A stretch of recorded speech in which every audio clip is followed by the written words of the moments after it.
Hello, I'm Mona Lucia. I'm a tarot and Reiki practitioner here in Middle Georgia. If you like my videos, guys, please do not forget to like and subscribe. It'll do you good, I promise. As always, I hope everyone is doing fantastic. I know I'm feeling fantastic. Lately, I've been really diving into nutrition, guys. We've all heard the saying, let your food be your medicine. So I've been getting really serious about my health by adhering to a nutritious diet. I've been experimenting with different recipes lately, and one thing that I have discovered about myself is that I really, really love to cook, and I'm really, really good at it. So, cooking is an art, and I'm an artist, so why not? So most of the recipes that I've done are vegan. I have cut out dairy, sugar, and white flour from my diet. I also only eat at home. Mainly because I know that I'm putting the energetic vibration of love and care into my food so it can bless my body. It's a choice of not wanting or not eating out. Besides the fact that fast food is totally bad for you, energy transference through food is a real thing. Have you ever wondered why you feel like shit after eating fast food? Of course, processed foods are already bad for you, but you mainly feel bad because usually the people preparing your food are not in the best energetic vibration because they're at work. This is especially true in fast food joints. That bad energy they prepared the food with then transfers to you after you eat it.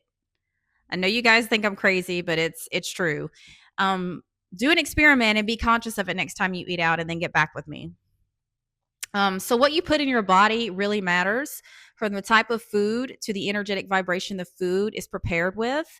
Um, so always make sure your food is prepared with love and pray over it before you consume. Okay. Also, if any one of you are interested and are having trouble on transitioning to a healthier diet and you need a little help, I suggest reading the book Eating Clean by Amy Valpone or Valponi. She wrote this book after curing her physical ailments by switching to a more nutritious diet. There's a ton of great recipes in there as well. I highly recommend. I'll put the link in the description box I'll put the link in the description box if anyone is interested. Okay, so let's jump into our discussion today. Okay, so we're just going to jump right on into our discussion today. I feel like this discussion is just right for Halloween time. They say the veil is thinnest on October 31st, the veil between worlds, when unseen energies and spirits are most felt, which ties into our discussion today. So, as many of you may feel, or many of you already know, there is a war actually taking place right now. I'm not talking about the war on the news. I'm not talking about the war or talks about war on social media or on the streets. I'm talking about a war in the unseen realms that can be surely felt here in this material realm. We're actually all witnessing this play out on the world stage every day. Most people do not even know they are a part of this unseen war. They wake each morning scrolling through distractions, weighed down by this invisible heaviness, unaware that energies, both light and dark, are constantly influencing their thoughts, their emotions, and their choices. People fight with these internal struggles, temptations to evil, doubt, depression, and fear, as well as experiencing external adversity such as unusual hardship, illness, or conflict with others.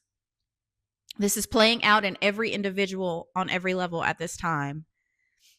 This isn't the kind of war fought with weapons, but with energy, with consciousness. It is a subtle, psychological, and spiritual all at once.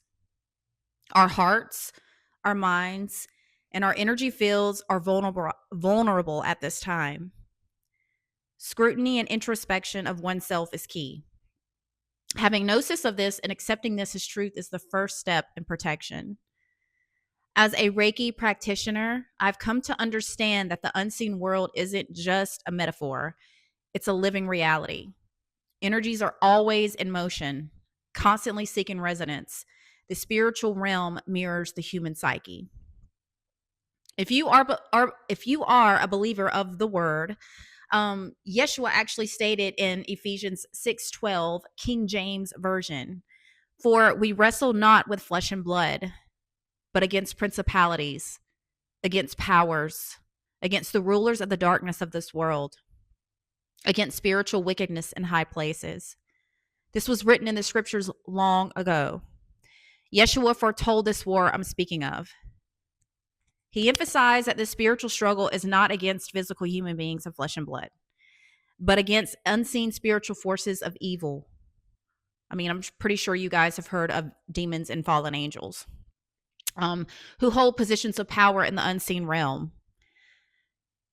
If our world is made of energy and energy is influenced by vibration, then it isn't far-fetched to believe what the scripture said, that these unseen forces can shape our emotions, our behaviors, and even our collective destiny. These forces have existed since the dawn of creation, some rooted in light and truth, others in distortion, evil, and deception.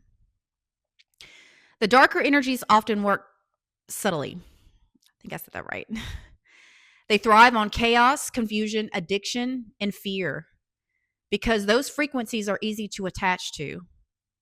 When someone is vibrating on a low frequency, influenced into anger, envy, fear, or hopelessness, that person becomes easier to manipulate and then often becomes a conduit for the spirit behind those frequencies. People open energetic doors through their own unhealed wounds, unhealed trauma, and denial of their own shadow. And yet, these entities rarely appear as monsters. More often, they appear as comfort, as goodness, as validation of our own egos, even beautiful, or as spiritual light that feels right, but are malevolent in their intent. Their intent is to cut us off from source. This is why discernment is the truest spiritual weapon. Not every gentle whisper in meditation, not every sign from the universe comes from source. Some come from energies that mimic the light to keep souls asleep. But you must be attuned in the right vibration to receive the discernment, lest you be deceived. The lighter forces, on the other hand, never seek control or domination. They guide. They strengthen free will instead of suppressing it. Their presence brings stillness, truth, and peace, even when the message is hard to hear. The greatest spiritual battles aren't fought in Baptist churches or temples. They're fought in the silence of our own hearts. Every day, we choose what energy we serve. It happens in our thoughts, our words, our reactions. Do we respond with compassion or do we respond with anger? Do we forgive or do we feed resentment? These decisions may seem small, but energetically, they are declarations of your allegiance. Yeshua also stated in Luke 21:26, King James Version, men's hearts failing them for fear and for looking after those things which are coming on the earth, for the powers of heaven shall be shaken. He's describing how people will be overwhelmed by terror, fainting from fear and a fearful expectation of what is to come. The powers of the heavens being shaken, symbolizing a dramatic cosmic upheaval, which is occurring right before us now. As above, so below. This is why it's important to have spiritual protection so that your heart will not fail you. It's important to have a spiritual focus on eternal matters rather than the temporary fears in this material realm, because this material realm will wither away at some point. Healing the inner wounds that spirits exploit is how we reclaim our sovereignty and power. Every time we face a shadow within ourselves, addiction, trauma, old wounds we keep running from, we take back territory that once belonged to the darkness. When we integrate the parts of ourselves we once rejected, the enemy loses ground. The war weakens, because the truth is, No entity has more power than the unhealed parts we refuse to face. The manipulation the collective experiences in the modern world is at an all-time high. What we are witnessing on a global scale is not just political corruption, social division, or media manipulation. It is the reflection of spiritual war being waged through human systems. Fear is the weapon of choice, and it is broadcast through every possible frequency: television, algorithms, trends, even casual conversations. The intent is not to destroy humanity outright, but to drain it, to keep souls tired, distracted, divided, and disconnected from spirit. Every doom headline, every conflict amplified on social media, every narrative that makes us feel powerless is part of this energetic manipulation. The modern world has become the perfect feeding ground for these lower vibrations. When people spend hours doom scrolling through anger and outrage, they unconsciously surrender their energy. And its spiritual possession disguised as actual entertainment. A lot of you already know that I have deleted my Facebook and Instagram. I did that about roughly a year ago. If anyone is tuned into Source, you could just feel the life being ciphered out of you while scrolling Facebook or Instagram or any social media. I made the leap, and I let it go, and it was the best decision that I have ever made for myself. I urge a lot of you to do the same if you're able. Give yourself an opportunity for awakening. The darkness is being revealed so that we can finally see the machinery behind this illusion. The more we recognize how energy is used against us, the more power we reclaim. The antidote isn't to fight harder, it's to awaken deeper, to become aware of the spell and step outside of it. This is why shadow work has been my top priority for the last few years. The great paradox of this era is that the same systems being used to control humanity are also exposing the truth. The veil is thinning, and what was once hidden in the darkness is now standing under the light of collective awareness. You can see this play out in the mainstream news. I mean, from the P. Diddy trial to the Jeffrey Epstein files, everyone is being exposed at this time, even in your local cities, even in family households. As the veil between worlds gets thinner, these entities can no longer hide in us anymore. They're being exposed. That's why you see a rise in narcissism. I mean, these people cannot hide anymore. As I stated earlier, our allegiance is being tested as we see these truths being exposed. Who will you stand for? Will you speak out against evil or just let it happen? When you see a friend or family member acting out in evil, will you speak out or just be quiet? When you see local corruption in your own city, will you speak up? Will you go to local city council meetings and speak up? This is happening everywhere. Like I said, microcosm, macrocosm. As Martin Luther King Jr. quotes, he who passively accepts evil is as just much involved in it as he who helps to perpetrate it. He who accepts evil without protesting against it is really cooperating with it. So, yeah. So where will your heart and allegiance stand? This is huge right now in this war, and this is what it's all about. Jedi or Sith, Republic or Empire. This is key. Awakening asks us to see through this illusion, to detach from the noise and remember who we really are. It demands that we face uncomfortable truths about not only the world, but ourselves. Many resist this stage because it dismantles everything the ego clings to. Identity, like physical identity, what you look like, your personality, your security, belongings. Yet this dismantling is very sacred. It's the purification before the renewal. Are you going to be able to go through it or no? Each individual awakening becomes a spark in the collective grid, lighting up the consciousness of others. When one person breaks free from fear, it weakens the entire matrix of control. Awareness is contagious, and that's why it's so fiercely opposed. We are living in the apocalypse. Now, apocalypse, people think that we're talking about in the sense of destruction, but the original Greek meaning for apocalypse is the unveiling. So that is what's occurring. The veil between worlds are getting thin. What is being unveiled is actual truth, and the truth always brings liberation. Real truth helps you distinguish between the false light and the spiritual ego. In this age of awakening, many are reaching for the truth, but not all truth is pure. The spiritual path itself can become a trap, a carefully crafted illusion that flatters the ego while keeping the soul enslaved. This is what I call the false light. Energies and teachings that appear enlightened, but subtly, subtly, sorry, feeds superiority, validation, and separation. It's the voice that whispers, I am more awakened than others. Once you start having that thought about yourself, you already know that's your ego talking. It's the impulse to prove one's divinity rather to actually embody it. The spiritual ego is perhaps the most cunning of all forces because it wears the mask of holiness.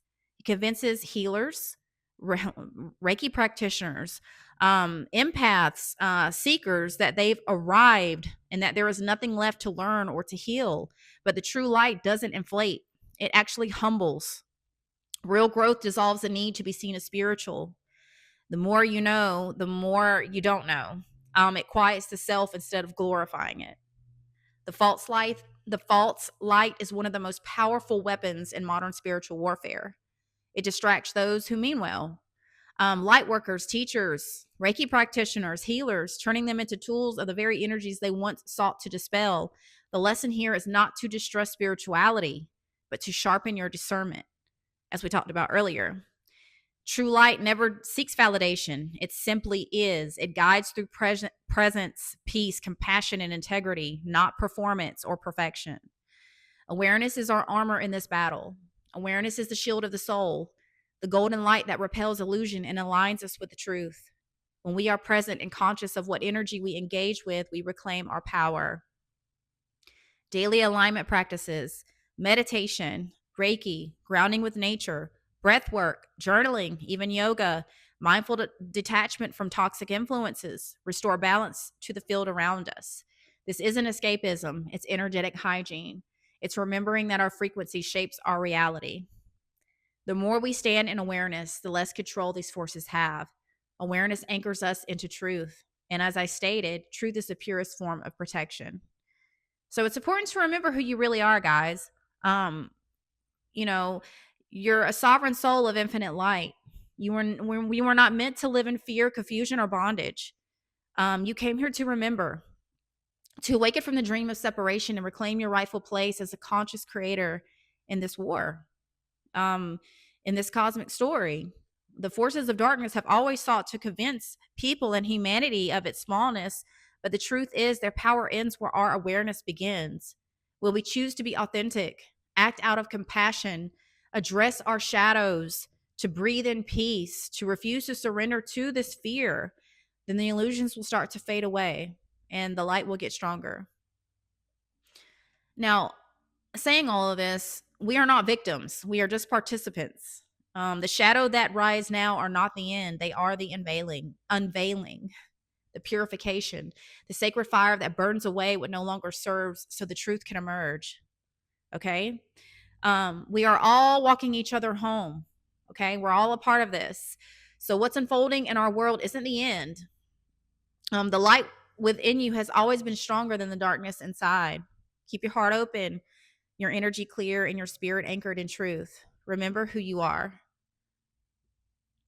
Stand firm in your spirit. Root yourself in love. Remember that even in the chaos, the divine is moving, not outside of you, but through you, inside of you. The battlefield is being transformed into sacred ground, and your awareness is the bridge between heaven and earth. The war is not about remembrance, and in remembering, we return to the one.